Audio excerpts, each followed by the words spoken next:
আসসালামু আলাইকুম ওয়া রাহমাতুল্লাহি ওয়া বারাকাতুহু। ওরে ট্রাকটা এখন এটার উপর দিয়ে, আই ডোন্ট লাইক ইট। এই যে সকালবেলা যে ও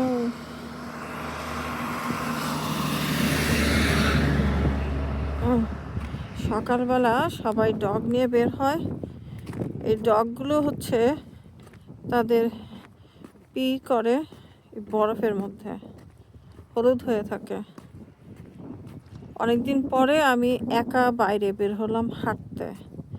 মনে হয় 2 সপ্তাহ হয়ে গেছে আমি বাইরে হাঁটি না, একা একা আর কি। মানে এত স্নোস্টর্ম হচ্ছে এবার টেম্পারেচার খুব লো থাকে আর প্রচুর স্নোস্টর্ম সারাদিনই হয়, সেই জন্য আসলে বের হওয়া হয়নি। আর এত ঠান্ডার মধ্যে বের হওয়া যায় না, যেমন থাকে বাতাস তেমন হচ্ছে ঠান্ডা, তেমন স্নো। হাঁটার মতো রাস্তাই ছিল না। আজকে দেখে এই যে দেখুন রাস্তাটা এখন ক্লিয়ার, সাইডও একটা ক্লিন করেছে এবং টেম্পারেচারটা আজকে একটু ভালো আছে। যথারীতি সকালবেলা উঠে মুসা স্কুলে যাব না, প্রতিদিন তার একই কথা। এখন সকালবেলা উঠে সে স্কুলে যেতে চায় না। কালকে রাত্রে ওর বাবা এসেছে রাত 1:30টার সময়, সেই জেএফকেতে ছেলেকে দিয়ে। মাঝখানে অবশ্য আমার চাচাতো ভাইয়ের বাসায় গিয়েছিল, তো সেখানে ঘন্টা 2 ছিল ওরা। আমি বললাম যে রায়ানকে নিয়ে যাও, রায়ান অনেকদিন ওর মামার সাথে দেখা হয় না। উনি আমার ছেলে মেয়েদেরকে খুবই আদর করেন, এত আদর করেন। ওরা মামা বলতে সবসময় মনি মামা বলবে। ছোট থেকে বিশেষ করে বাচ্চাদের সাথে ওনাকে মানে এত এত ভালোবাসেন।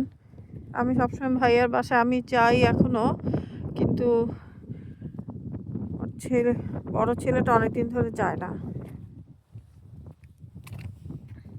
আগে ছোটবেলায় যখন ভাইয়ার বাসায় যেত তখন ওর সাথেও হচ্ছে উনি অনেক বসে খেলাধুলা করতেন।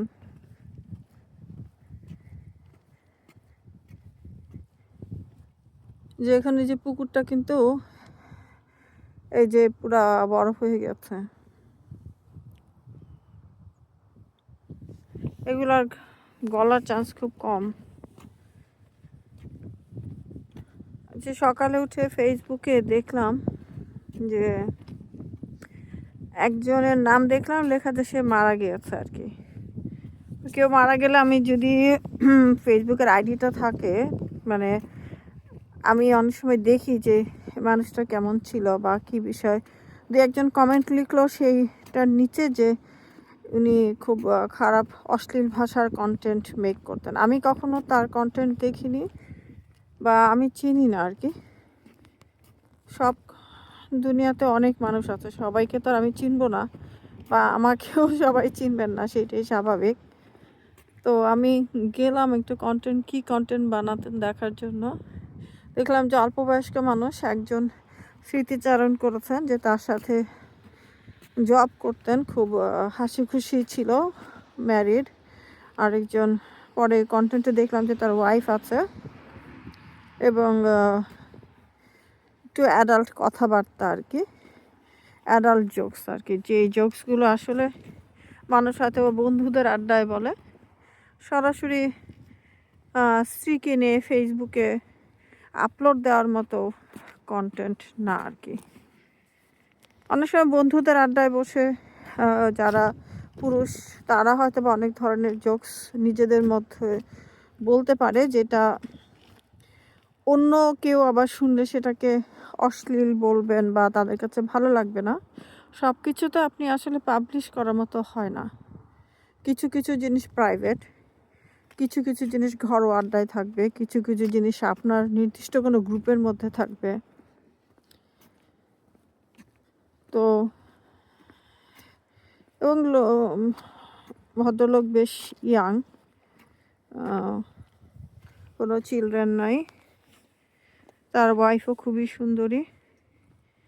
নামটা যদি অন্যরকম, আমি ঠিক বুঝলাম না উনি কোন ধর্মের, হাতে শাখা পরা, তো সেটা আমার দেখার বিষয় না। যাই হোক, আসলে মানুষের লাইফের কিন্তু কোনো গ্যারান্টি নাই, তাই না? ধরুন এই যে ওনার বয়স এত কম, ওনার নিশ্চয়ই একটা স্বপ্ন ছিল বা জীবনের একটা নিজে একটা ছক এঁকেছিলেন, এইভাবে এইভাবে বাকি জীবনটা পার করবেন,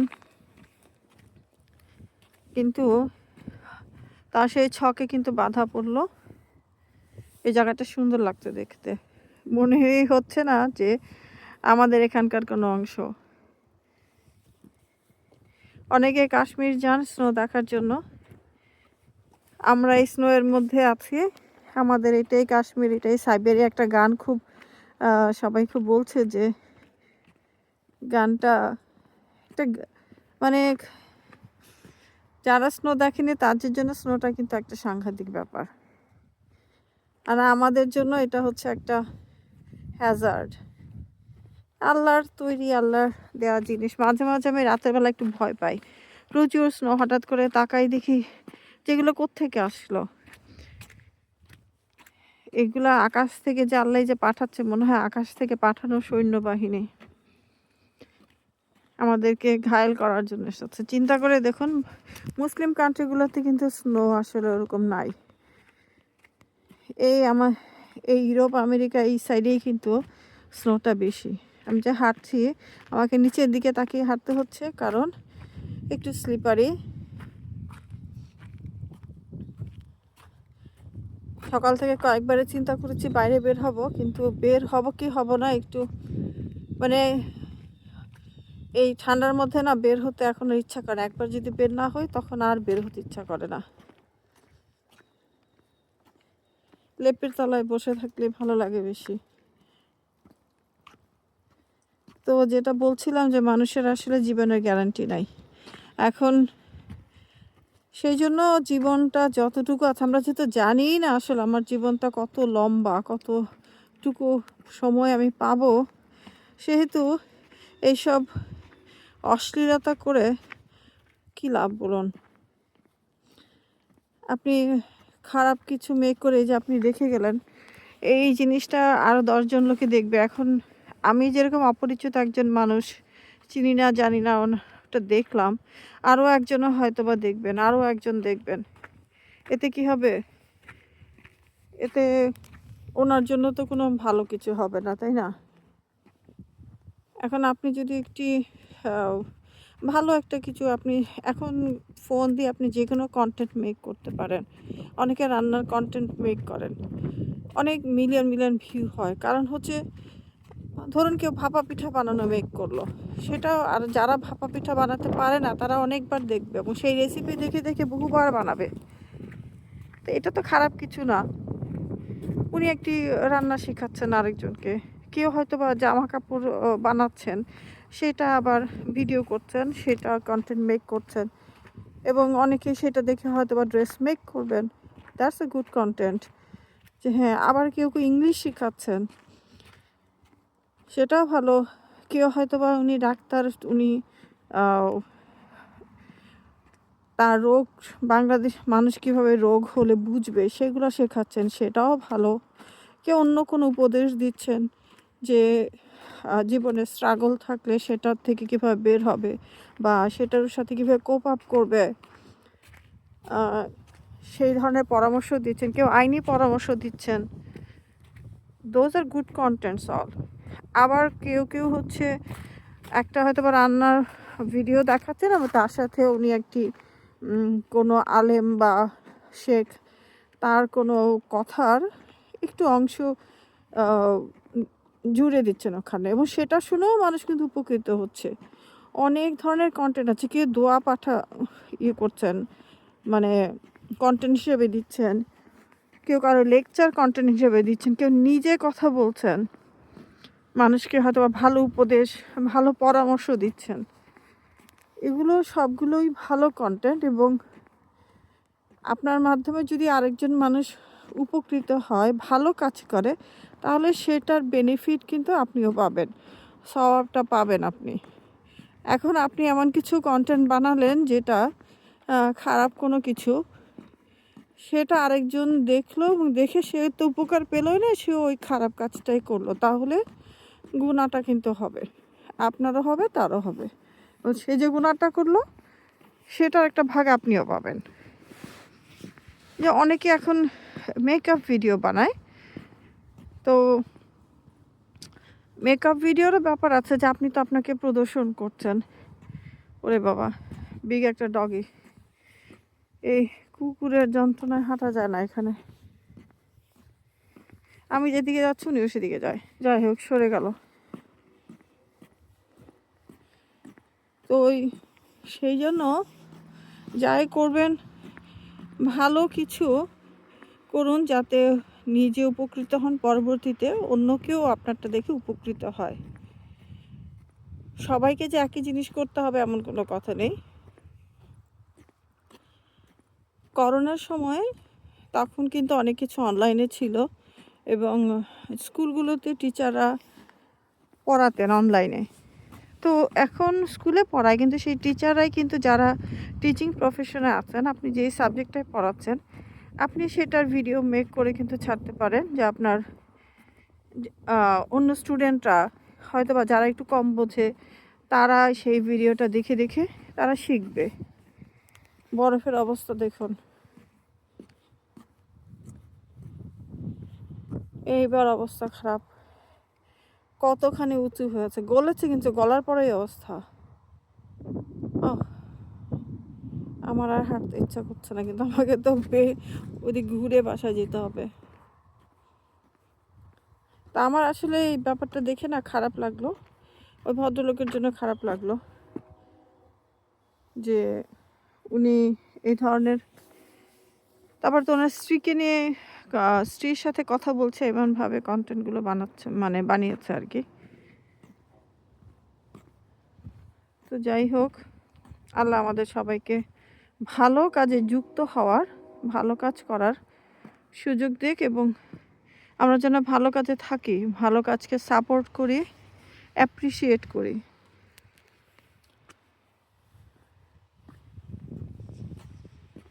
এই যে অনেকে খুব একটা গান বের হলো, সে গান সবাই ধরেন বাজিয়ে বাজিয়ে ছবির মধ্যে দিল, তাতে গানটা ধরেন 1000 লোকে বাজালো, তাতে কিন্তু কোনো বেনিফিট হলো না। যে গেয়েছে তারও কোনো বেনিফিট নাই, যারা গাইলো ওই গানটা তাদেরও কোনো বেনিফিট নাই। আপনি গান নাচ এগুলো দিয়ে এই দুনিয়াতে হয়তো বা আপনি অনেক অ্যাওয়ার্ড পেতে পারেন, বাহবা পেতে পারেন, মানুষ আপনাকে চিনবে এবং অর্থও পেতে পারেন, কিন্তু এই সব কিছুর, এই যে আপনি এত কষ্ট করে গান নাচ, এগুলো কিন্তু কঠিন জিনিস। একটা মানুষ যে কোনো একটা বিষয়ে যখন সে শ্রেষ্ঠ হতে চায়, যা বেটার করতে চায়, যে আমি এটাতে ভালো করব, সেটার মধ্যেও কিন্তু তাকে অনেক এফোর্ট দিতে হয়। আপনি অনেক এফোর্ট দিলেন, পয়সা খরচ করলেন, সময় ব্যয় করলেন, তারপর আলটিমেটলি আপনি ধরেন 60, 70, 80, 90 বছর বাঁচলেন বা 100 বছরই বাঁচলেন। আপনার এত কষ্ট করে অর্জন করা, এই যে গানের জন্য বা অভিনয়ের জন্য বা নৃত্যের জন্য আপনি অ্যাওয়ার্ড পেলেন, কেউ হয়তো 21শে পদক পায়, কেউ স্বাধীনতা পদক পায়, আর বিভিন্ন রকমের এই অ্যাওয়ার্ড সে অ্যাওয়ার্ড পায়, এই কোনোটাই আপনার 100 বছর পরে আর কাজে লাগবে না, অল আর গন। আপনার জন্য এখানেই শেষ। আপনি এটার পরবর্তীতে মৃত্যুর পরে এগুলো থেকে আর কোনো ধরনের রিওয়ার্ড পাবেন না। রিওয়ার্ড তো পাবেনই না, বরঞ্চ এগুলোর জন্য আপনি হয়তো শাস্তি পেতে পারেন। তাহলে এই যে কষ্টটা করলেন, কি বেনিফিটটা হলো বলুন? কোনো বেনিফিট নাই। এখন এগুলো বললে আসলে মানুষ অপছন্দ করে, যে কেউ কেউ বলে যে গান যে ভালোবাসে না সে মানুষ খুন করতে পারে, এই ধরনের ডায়লগ আমি শুনেছি। গান ভালোবাসার প্রয়োজন নাই আসলে, আলটিমেটলি তো আমরা মরেই যাব, তাই না? টুডে আর টুমরো। কারণ কেউ যদি একটা স্কুলের টিচার হয়, সে কিন্তু আরও 10টা বাচ্চাকে শেখাচ্ছে, একটা জ্ঞান দিচ্ছে আর কি, যে কোনো একটা বিষয়ে। ধরেন ওই বাচ্চাটা 10টা 15টা বাচ্চা তার কাছ থেকে একটা সাবজেক্ট সম্বন্ধে জেনে, তখন ওরা ওইটা দিয়ে আবার জব করছে বা আর্ন করছে।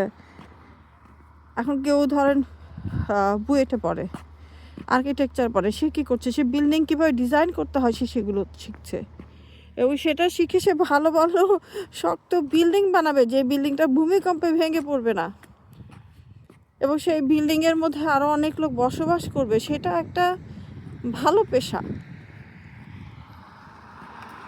মানুষের উপকারে লাগছে। যে কষাই মাংস কাটে, তাকে চিন্তা করেন, সে যদি ঠিকঠাক মতো মাংসটা কেটে না দেয়, হাড্ডিটা ছোট করে না দেয়, আপনি এটা চিবিয়ে খেতে পারবেন না। কিন্তু তার মানে সে টাকা উপার্জন করেও সে কিন্তু মানুষের উপকার করছে। আর এখন যিনি গান করছেন, অভিনয় করছেন, মডেলিং করছে, মডেলিং করার জন্য অনেকে বলে হট লুকে এসেছে, উপরের কাপড় অনেকখানি শরীর এক্সপোজ করে দিচ্ছে, যেটা মানুষের কোন কাজে লাগছে বলুন? কোনো কাজেই লাগছে না আসলে। কারণ আবার খারাপ কাজে লাগছে আসলে। তাকে দেখে আরেকজন উৎসাহিত হয়ে সেও এই ধরনের কাপড় চোপড় পরছে, তো এটা সমাজের কোনো উপকারে আসবে না। যে যেই পেশাতে থাকুক, দর্জি যে কাপড় বানায়, সেও কিন্তু সমাজের অনেক উপকার করছে। সে যদি, আমরা যারা কাপড় বানাতে পারি না, আমাদের কাপড়গুলো যদি সে না বানিয়ে দেয়, তাহলে আমরা কিভাবে পরব বলুন? ধরুন বাজারে অনেক কাপড় পাওয়া যায় যেগুলো হয়তো বা 3/4 হাতা বা শর্ট হাতা। এখন পর্দার জন্য দরকার হচ্ছে আপনার লং হাতার। এখন আপনি দর্জির মাধ্যমে আপনি সেই লং হাতার কাপড়গুলো বানাতে পারবেন। তো তাহলে সেই দর্জি কী করছে? আপনার পর্দা মেনটেন করতে হেল্প করছে।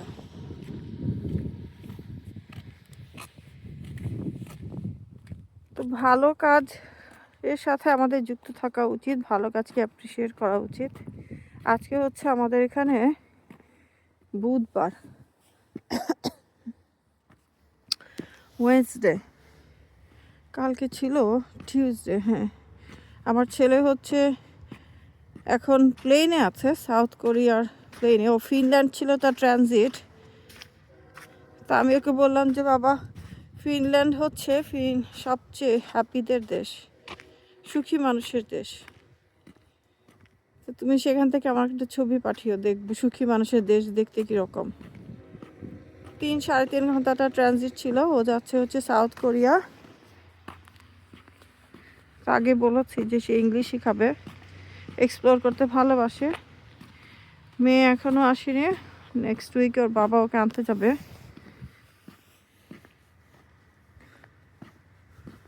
এখানে ডিসেম্বরে ব্রেক শুরু হয়ে যাবে আমাদের এখানে। 24 তারিখ থেকে, আগামী সপ্তাহ থেকে স্কুল বন্ধ শুরু হবে, একেবারে জানুয়ারির 2 তারিখ পর্যন্ত বন্ধ থাকবে।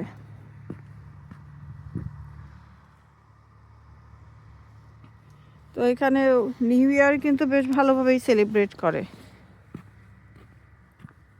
তো আমাদের আমেরিকায় বিভিন্ন সিজনে বিভিন্ন রকমের কাপড় পরে আর কি, কালার। এখানকার লোকজন কিন্তু খুব ব্রাইট কালারগুলো পরে না, যেমন হলুদ, কমলা, এই কাপড়গুলো সবসময় পরে না। যেমন অরেঞ্জ কালারটা বেশিরভাগ পরে অক্টোবরের দিকে, যখন হ্যালোউইনের সময়। আর রেডটা পরে হচ্ছে ডিসেম্বরের সময়, যখন ক্রিসমাসের টাইমটাতে আর কি। আবার ক্রিসমাসের পর থেকে আবার নিউ ইয়ারের সময় ব্ল্যাক কাপড়টা বেশি পরে, উইন্টারে হচ্ছে ব্ল্যাকটা বেশি পরে। তখন গাছে কোনো পাতা নাই। আবার যখন ভ্যালেন্টাইনের সময় হয়, ফেব্রুয়ারির 14 তারিখের আগ পর্যন্ত, তখন পিঙ্ক কালারের কাপড়টা বেশি পরে, কালারটা।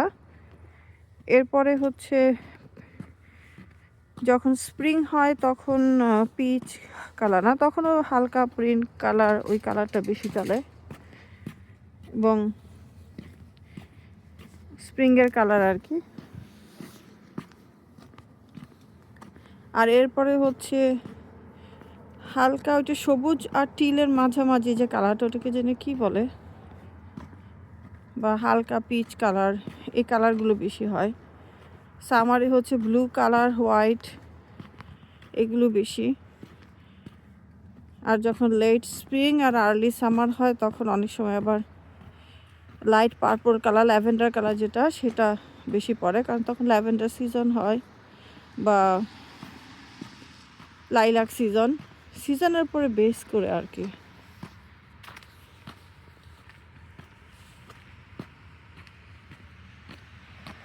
মৃত্যুর পরে আমাদের একটাই কালার, সবার জন্য সাদা কালার নির্ধারিত। সাদা কাফনের কাপড়, কোনো ব্র্যান্ড থাকবে না যে আপনি অমুক ব্র্যান্ড তমুক ব্র্যান্ড থেকে কিনতে পারবেন। যে ব্র্যান্ডের কাপড়ই দেয়া হোক সেটা মাটির সাথে মিশে যাবে।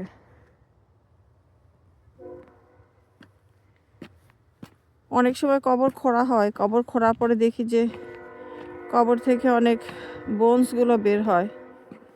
ভয় লাগে যে শরীরের উপরে চামড়া মাংস যা আছে সবগুলো মাটির সাথে মিশে যাবে, শুধু বোনসগুলো, হাড্ডিগুলো মিশে না। আমরা মেডিকেলে ফার্স্ট ইয়ার সেকেন্ড ইয়ার মানে রিয়েল মানুষের বোনস হাতে ধরে ধরে পড়তাম আর কি। তখন তেমন কোনো অনুভূতি হতো না। আবার অ্যানাটমি ডিসেকশনের সময় তখন মানুষ, মানে রিয়েল মানুষ, কিন্তু এটা ফেক না, সেই মানুষের শরীর কেটে কেটে আমাদেরকে শিখতে হতো। তখন মনে হতো না যে এটা একটা মানুষ আসলে। এগুলো হচ্ছে অ্যানোনিমাস পিপল।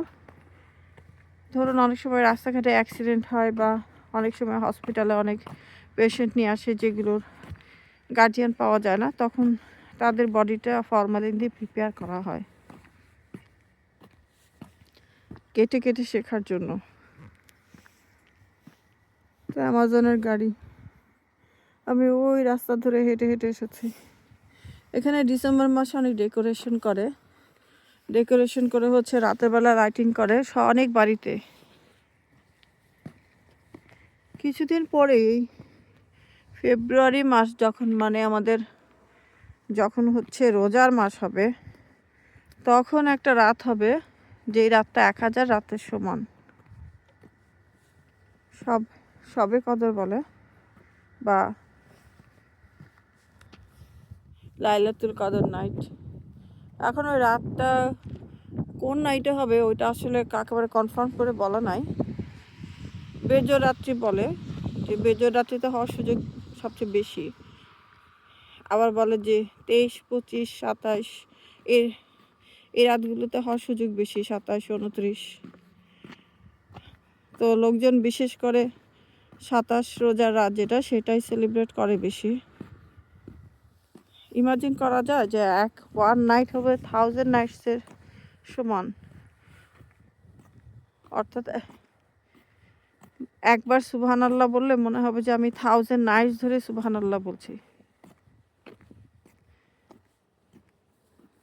এবং সেই সময় অ্যাঞ্জেল জিব্রাইল উনি পৃথিবীতে আসেন।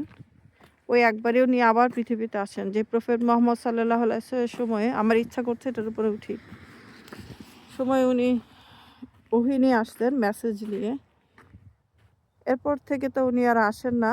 তো শুধুমাত্র শবে কদরের রাত্রে, লাইলাতুল কদর নাইটসে উনি পৃথিবীতে আবার আসেন। আরও অসংখ্য আমি একটু চেষ্টা করে দেখি ওঠা যায় কিনা। নোপ, পা ডুবে যাচ্ছে, ইটস নট পসিবল। কেউ একজন উঠেছে, এই যে এখান দিয়ে দেখেন পায়ের ছাপ দেখা যাচ্ছে। I hope it's a person, ভাল্লুক টালুক না। এই দেশে কিন্তু বিয়ার আছে, মানে অনেক জায়গায় আসে বিয়ার। না ওরে বাবা, ওর নিচে শক্ত হয়ে আছে। নোপ, এটা ওঠা ঠিক হবে না। আমার খুব ইচ্ছা করছে এটার উপরে উঠি, না এত পরে হাড্ডি গুড্ডি ভেঙে যাবে, পাটা মচকে যাবে, এটা করা যাবে না। সামনে অনেক কাজ আছে, হাত পা ভেঙে বাসায় বসে থাকলে হবে না।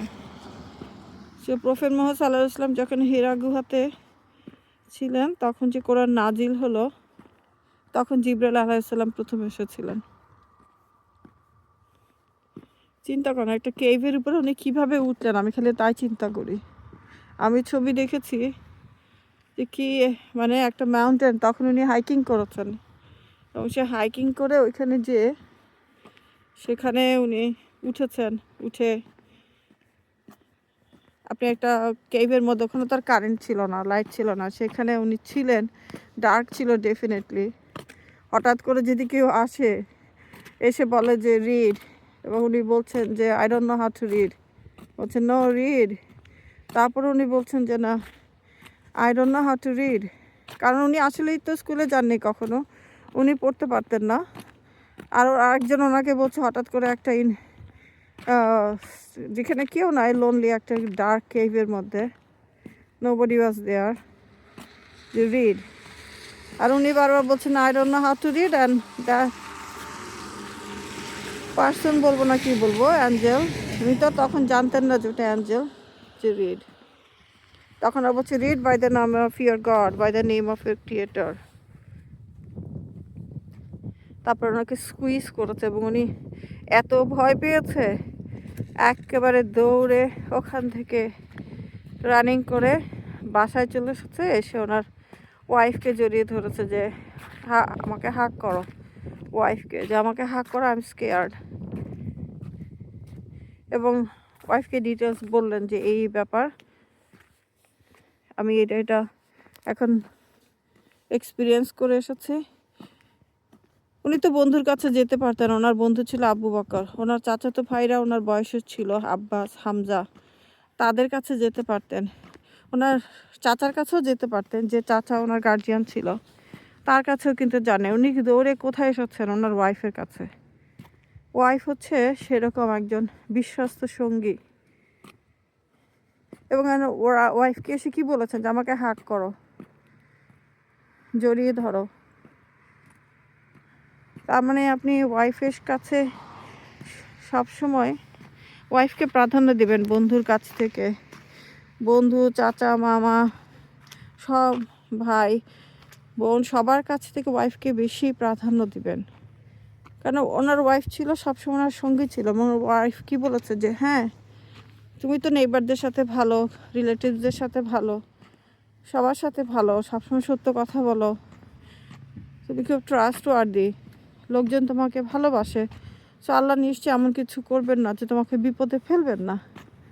কতগুলো গুড ক্রাইটেরিয়া বলেছেন। তা আপনি যদি ভালো হন, এই ভালো ভালো কাজ করেন, আপনি বিপদে পড়বেন না। মৃত্যু কখন চলে আসে আমরা কেউ জানি না। সেই জন্য ভালো কাজগুলোই জীবনে প্রাধান্য দেওয়া উচিত। পুরুষ হলে অবশ্যই ওয়াইফকে প্রাধান্য দিবেন। আমার ভিডিও যারা দেখবেন তাদের মধ্যে যদি কেউ পুরুষ হন, তাহলে আজকেই আপনার ওয়াইফের জন্য, এখন তো শীতের দিন, একটা শাল কিনে নিয়ে যেতে পারেন। ফুটপাতে, বাংলাদেশি ফুটপাতে অনেক সুন্দর সুন্দর শাল পাওয়া যায়। একটা শাল কিনে নিয়ে যান, সাথে গোলাপ নিতে ভুলবেন না, অথবা বেলি ফুলের মালা।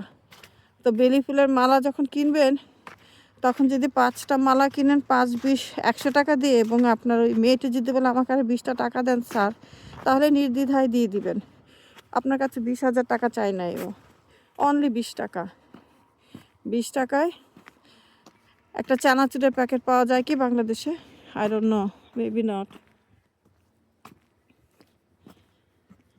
তো তখন আবার ভিডিও করে ছেড়ে দিবেন না, আমি পরে দিব। এই দরিদ্র লোকেরা যারা অল্প পয়সায় একটু কিছু বিক্রি করে, ওদের দাবিটা খুব অল্প থাকে, 10 টাকা, 20 টাকা, এরকমই, এর বেশি না। তাদের হাতে 10 টাকা, 20 টাকা বকশিশ দিলে কখনো আপনার রিজিক কমবে না, বাড়বে। তো যেটা বলছিলাম, যদি আপনি পুরুষ হন, তাহলে আজকে আপনি আপনার কাজের থেকে ফেরার সময় স্ত্রীর জন্য একটা শাল নিয়ে যাবেন, গোলাপ, বেলি, বকুল, যে কোনো ফুল নেবেন। আর আপনার স্ত্রী যদি অন্য কিছু খেতে পছন্দ করে, সেই একটা খাবার নিয়ে যাবেন, ছোটোখাটো খাবার। আমি এদিক দিয়ে যাই, ব্যাক টু মাই প্লেস। এটা হচ্ছে আমাদের, তার জন্য কোনো একটা ফুড নিয়ে যাবেন। কদবেলের ভর্তা নিতে পারেন, চটপটি নিতে পারেন, ফুচকা খেতে পছন্দ করে অনেকে, ফুচকাও নিয়ে যেতে পারেন। আর যদি কিছু না পান তাহলে 2 পয়সার চকলেট নিয়ে যান। সবাই ভালো থাকবেন, সুস্থ থাকবেন। আসসালামু আলাইকুম রহমতুল্লাহ বারকাতুহু। ভিডিওটা দেখার জন্য ধন্যবাদ। কে কোথায় থেকে ভিডিওটা দেখলেন সেটা জানাবেন, এবং সত্যি সত্যি যদি আমার কথা শুনে আপনার ওয়াইফের জন্য আপনি কিছু নিয়ে যান সেটাও জানাবেন। আমার স্বামী স্ত্রীর ভালোবাসা থেকে পবিত্র কোনো কিছু নাই, এবং সেটা কেউ দেখতেও ভালো লাগে, আবার শুনতেও ভালো লাগে। সবাইকে ধন্যবাদ।